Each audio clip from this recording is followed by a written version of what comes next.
नमस्कार दोस्तों, आप सभी का एक बार फिर से आपका स्टडी चैनल पर बहुत बहुत स्वागत है। आज है 7 नवंबर 2020 और 7 नवंबर 2020 के जितने भी करंट अफेयर्स के क्वेश्चन आपके बनते हैं only exam point of view से, वही हम आज इस वीडियो में डिस्कस करेंगे। आप पूरे वीडियो को बड़ा ध्यान से देखें, हर एक क्वेश्चन के साथ कुछ फैक्ट्स भी बताए जाएंगे, उनको आप अपने नोट्स में नोट डाउन करें। मैं आपको हमेशा रिकमेंड करता हूँ आप अपने करंट इवेंट्स के लिए अलग से नोटबुक रेडी करें, अलग से नोट्स बनाएं, जिससे आपको फ्यूचर में बहुत हेल्प मिलेगी। अगर आप फिर भी पीडीएफ लेना चाहते हैं इस वीडियो में बताए गए क्वेश्चंस की, अगर आप डेली करंट अफेयर्स की पीडीएफ चाहते हैं तो आप वीडियो के डिस्क्रिप्शन को चेक कर सकते हैं। जो स्टूडेंट्स टेलीग्राम यूज़ करते हैं वो भी पीडीएफ को ले सकते हैं, और जो स्टूडेंट्स टेलीग्राम यूज़ नहीं करते हैं उनके लिए भी फैसिलिटी अवेलेबल है। तो चलिए दोस्तों शुरू करते हैं। आज का हमारा जो पहला क्वेश्चन है वो है, हाल ही में किस राज्य ने अपने नागरिकों को प्राइवेट नौकरी में 75% आरक्षण की घोषणा की है? तो दोस्तों अभी जो है हरियाणा ने अपने प्राइवेट नौकरी में अपने वहाँ के नागरिकों को 75% आरक्षण देने की घोषणा की है। तो इसका जो सही ऑप्शन होगा वो होगा ऑप्शन ए, हरियाणा। बात हरियाणा की है तो आप यहाँ मैप में देख सकते हैं, ये है हरियाणा। हरियाणा की जो राजधानी है वो है चंडीगढ़। इस बात का आपको ध्यान रखना है, पंजाब और हरियाणा दोनों की राजधानी ही चंडीगढ़ है। और इसके जो हरियाणा के जो सीएम हैं, मुख्यमंत्री हैं, वो है मनोहर लाल खट्टर। मनोहर लाल खट्टर जी मुख्यमंत्री हैं, और जो वहाँ के गवर्नर हैं वो हैं सत्यदेव नारायण आर्य। सत्यदेव नारायण आर्य। और अभी हमने इसी वीक डिस्कस किया था 1 नवंबर को हरियाणा दिवस के रूप में मनाया जाता है। इस क्वेश्चन से आपको इतनी जानकारी याद रखनी है। और अभी जो है हरियाणा में प्राइवेट नौकरी में वहाँ के नागरिकों के लिए 75% आरक्षण की घोषणा की गई है। बढ़ते हैं अपने अगले क्वेश्चन की तरफ। जो हमारा नेक्स्ट क्वेश्चन है, हाल ही में यूनेस्को ने कहाँ पर स्थित पन्ना टाइगर रिजर्व को अपनी world network of biosphere reserve की सूची में शामिल किया है? देखिए दोस्तों, क्वेश्चन को ध्यान से पढ़ें। यूनेस्को ने कहाँ पर स्थित पन्ना टाइगर रिजर्व, मतलब कि यहाँ इसमें क्वेश्चन में पूछा क्या गया है, पन्ना टाइगर रिजर्व कहाँ स्थित है? तो इसका जो सही आंसर है वो है ऑप्शन बी। अभी जो है मध्य प्रदेश में स्थित पन्ना टाइगर रिजर्व को यूनेस्को ने world network of biosphere reserve की सूची में शामिल किया है। अब ये बात यूनेस्को की है, तो यूनेस्को के बारे में थोड़ा सा जानना हमारे लिए ज़रूरी है, क्योंकि इसके बारे में एग्जाम में बहुत से क्वेश्चन आते हैं। तो यूनेस्को की जो फुल फॉर्म होती है वो होती है United Nations Educational Scientific and Cultural Organization. ध्यान से सुनिए, United Nations Educational Scientific and Cultural Organization. और ये यूनेस्को की स्थापना कब हुई थी? तो यूनेस्को की स्थापना हुई थी 4 नवंबर 1945। 4 नवंबर 1945। और इसका जो हेडक्वार्टर है वो हेडक्वार्टर है आपका फ्रांस में। फ्रांस की कैपिटल है पेरिस, और पेरिस के अंदर ही यूनेस्को का हेडक्वार्टर है। अब बात करते हैं पन्ना नेशनल पार्क की। तो आप यहाँ इमेज में देख सकते हैं, मध्य प्रदेश में ये है। यहाँ पर इस लोकेशन पे पड़ता है आपका पन्ना नेशनल पार्क, मध्य प्रदेश, और मध्य प्रदेश की राजधानी है भोपाल। इतनी जानकारी आपको इस क्वेश्चन के साथ में रखनी है। उम्मीद करता हूँ आपको क्वेश्चन में सभी जानकारी मिल गई है। बढ़ते हैं अपने नेक्स्ट क्वेश्चन की तरफ। दोस्तों अगला जो क्वेश्चन है, हाल ही में शेन वाटसन ने क्रिकेट से संन्यास लेने की घोषणा की है, वे किस देश के हैं? तो दोस्तों जो अभी शेन वाटसन हैं वो आपके ऑस्ट्रेलिया कंट्री के हैं। तो इसका जो सही ऑप्शन होगा वो होगा ऑप्शन सी। अभी ऑस्ट्रेलिया के क्रिकेटर शेन वाटसन ने सभी तरह के क्रिकेटों से संन्यास लेने की घोषणा की है। अब बात ऑस्ट्रेलिया की है, तो ऑस्ट्रेलिया की जो कैपिटल है वो है कैनबरा, और जो ऑस्ट्रेलिया के पीएम हैं, प्राइम मिनिस्टर हैं, वो हैं स्कॉट मॉरिसन। Scott Morrison. दोस्तों आप यहाँ इमेज में देख सकते हैं, ये हैं शेन वाटसन। यही अभी ऑस्ट्रेलिया के क्रिकेटर हैं जिन्होंने अभी क्रिकेट से संन्यास लेने की घोषणा की है।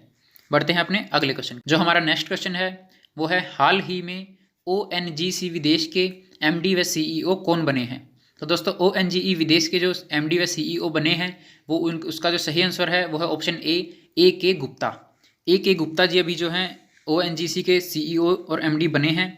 अब ए के गुप्ता जी बने हैं, ONGC के बने हैं, तो आखिर में ये ONGC होता क्या है? तो ONGC की जो फुल फॉर्म होती है वो होती है oil and natural gas corporation, और ये सरकारी संस्था है। तेल और गैसों के व्यापार के लिए यूज़ किया जाता है, और ये एक गवर्नमेंट संस्था है। बढ़ते हैं अपने नेक्स्ट क्वेश्चन की तरफ। हाल ही में किस देश ने भारत के नागरिकों के प्रवेश पर रोक लगा दी है? तो दोस्तों अभी जो है चीन देश ने भारत के नागरिकों पर प्रवेश पर जो है प्रतिबंध लगा दिया है। कोरोना की वजह से उन्होंने ये रीज़न बताया है कि कोविड की वजह से हम जो है कुछ देशों पर प्रतिबंध लगा रहे हैं। उनकी लिस्ट में जो है भारत है, ब्रिटेन है, फ्रांस है, बेल्जियम है और फिलीपींस है। ये कंट्रीज़ हैं जिन पर अभी चीन ने रोक लगा दी है। इसी के साथ साथ क्वेश्चन ये भी आ सकता है कि चीन ने कितने देशों पर रोक लगाई है? तो आप यहाँ पर लिस्ट में देख सकते हैं, इन सभी देशों पर जो है चीन ने अभी प्रवेश पर रोक लगा दी है। अब बात चीन की है, आप यहाँ मैप में देख सकते हैं, ये है चीन, और चीन की जो कैपिटल है जो राजधानी है वो है बीजिंग, और चीन के जो राष्ट्रपति हैं वो हैं शी जिनपिंग। और अभी पिछले दिनों ही चीन के अंदर दुनिया की सबसे बड़ी जनगणना शुरू हुई है। ये 7वीं जनगणना होगी चीन के अंदर। एक बात आपको और ध्यान रखनी है, ये क्वेश्चन भी कई बार एग्जाम में देखा गया है कि जो कंट्रीज होती हैं उन कंट्रीज के ऑफिशियल्स नाम भी पूछ लिए जाते हैं। अब जैसे इंडिया का ऑफिशियल नाम होता है रिपब्लिक ऑफ इंडिया, या फिर इसको हिंदी में बोला जाता है भारत गणराज्य। इसी तरह से जो चाइना का ऑफिशियल नाम है वो है पीपल्स रिपब्लिक ऑफ चाइना, तो इस बात का भी आपको ध्यान रखना है। बढ़ते हैं अपने अगले क्वेश्चन की तरफ। हमारा जो नेक्स्ट क्वेश्चन है, निम्न में से कौन से टेनिस खिलाड़ी 1000 मैच जीतने वाले दुनिया के चौथे खिलाड़ी बन गए हैं? तो दोस्तों इसका जो सही आंसर होगा राफेल नडाल। इसका जो सही ऑप्शन है वो है ऑप्शन डी। तो अभी जो है राफेल नडाल टेनिस खिलाड़ी हैं और इन्होंने अभी 1000 मैच जीते हैं और ये दुनिया के चौथे खिलाड़ी बन गए हैं। अब ये दुनिया के चौथे खिलाड़ी बने हैं, लेकिन ये संबंधित हैं स्पेन कंट्री से, स्पेन देश से संबंधित है राफेल नडाल। तो ये स्पेन के पहले खिलाड़ी बने हैं। इनसे पहले दुनिया में 3 खिलाड़ी और हैं जो अलग अलग कंट्रीज से हैं जिन्होंने 1000 मैच जीते हैं। उसके बाद अब राफेल नडाल जिन्होंने 1000 टेनिस के मैच जीते हैं। आप यहाँ इमेज में देख सकते हैं, ये हैं राफेल नडाल और इन्होंने ही अभी 1000 मैच जीत करके दुनिया के चौथे खिलाड़ी बन गए हैं। दोस्तों हमारा नेक्स्ट क्वेश्चन है, हाल ही में निम्न में से नेपाली सेना के मानद अध्यक्ष कौन बने हैं? अब देखिए दोस्तों ये क्वेश्चन बहुत ही इंपॉर्टेंट है, आपको इसको अंडरलाइन करके रख लेना चाहिए अपने पास कि नेपाली सेना के मानद अध्यक्ष कौन बने हैं। अब बात नेपाली सेना की आ जाती है तो सभी को लगता है कि ऑप्शन में किसी नेपाली का ही नाम होगा, ज़्यादा चांसेस ये रहते हैं। लेकिन ये जो मानद अध्यक्ष की जो उपाधि है ये एक दूसरे देशों के सेना प्रमुखों को दी जाती है। ये जो है भारत और नेपाल के बीच दी जाती है और ये जो है 1950 से ही चलती आ रही है। 1950 में सबसे पहले ये पदवी दी गई थी और अभी जो है 2020 में मानद अध्यक्ष की जो पदवी है वो दी गई है MM नरवणे को। तो इसका सही ऑप्शन होगा ऑप्शन बी, MM नरवणे, जिनका पूरा नाम है मनोज मुकुंद नरवणे। अब बात नेपाल की है तो आप यहाँ मैप में देख सकते हैं, ये है नेपाल और नेपाल की जो कैपिटल है, जो राजधानी है वो है काठमांडू। और नेपाल की जो राष्ट्रपति हैं वो है विद्या देवी भंडारी। आप यहाँ इमेज में देख सकते हैं, ये हैं विद्या देवी भंडारी और इन्होंने ही अभी जो है MM नरवणे जी को मानद अध्यक्ष की पदवी दी है। अब जिस तरह से हमने चाइना के बारे में पढ़ा था, चाइना का जो ऑफिशियल नेम है वो है पीपल्स रिपब्लिक ऑफ चाइना, ठीक उसी तरह से नेपाल का भी ऑफिशियल नेम है। नेपाल का ऑफिशियल नेम है federal democratic republic of Nepal. इन चीज़ों को आपको इस क्वेश्चन के साथ में याद रखना है। बढ़ते हैं अपने अगले क्वेश्चन की तरफ। दोस्तों नेक्स्ट क्वेश्चन है, निम्न में से कौन सा देश पेरिस समझौते से अलग हुआ है? तो दोस्तों इसका जो सही ऑप्शन है वो होगा ऑप्शन ए। अभी हाल ही में अमेरिका जो है पेरिस समझौते से अलग हो गया है। अब ये पेरिस समझौता है क्या?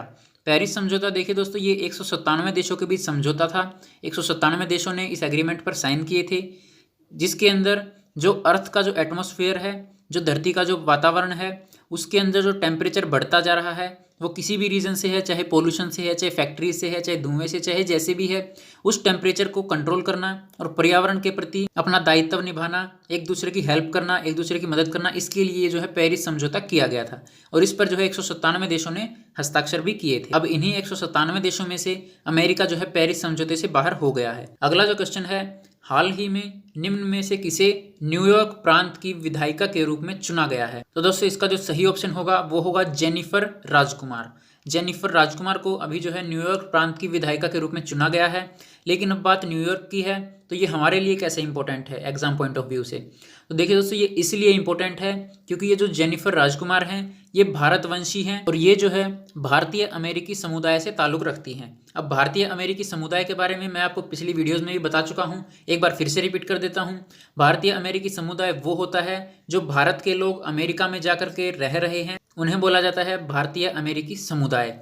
अब भारतीय अमेरिकी समुदाय के अंदर भी 2 तरह की कैटेगरी हो जाती हैं। जो लोग 14 साल से ज़्यादा के रह रहे हैं उन्हें अमेरिका में वोट देने का अधिकार मिल जाता है। जो जिन्हें अभी 14 साल नहीं हुए हैं वहाँ पर रहते हुए उन्हें वोट का अधिकार नहीं दिया जाता है। इस बात को आपको ध्यान रखना है।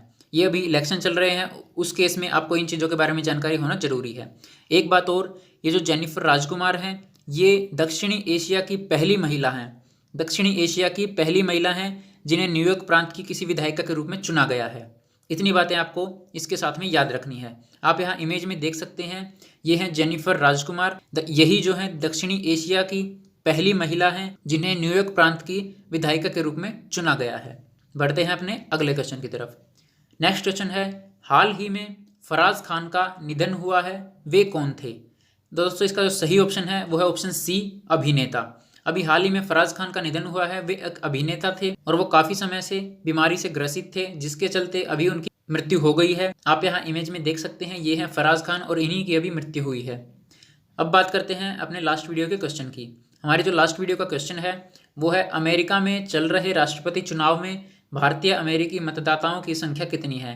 तो इसका जो सही ऑप्शन है वो है 25 लाख। इसके बारे में मैं आपको डिटेल में बता चुका हूँ, पिछली वीडियोज़ में भी बता चुका हूँ। जब भी क्वेश्चन आता है मैं फिर से रिपीट कर देता हूँ। अब बात करते हैं अपने आज के वीडियो के क्वेश्चन की। आज का जो हमारा क्वेश्चन है, हाल ही में रेड लाइट ऑन गाड़ी ऑफ अभियान कहाँ चलाया गया है? ये आपके सामने ऑप्शंस हैं और आपको इसका जो आंसर है वो आपको कमेंट बॉक्स में देना है। दोस्तों अगर वीडियो हेल्पफुल रही है तो आप इसको लाइक और शेयर जरूर करें। अगर आप नए हैं तो हमारे चैनल को सब्सक्राइब जरूर करें। मिलते हैं एक और नई वीडियो के साथ कल फिर से। तब तक के लिए हमारे साथ आप जुड़े रहें। Thanks for watching. Have a nice day.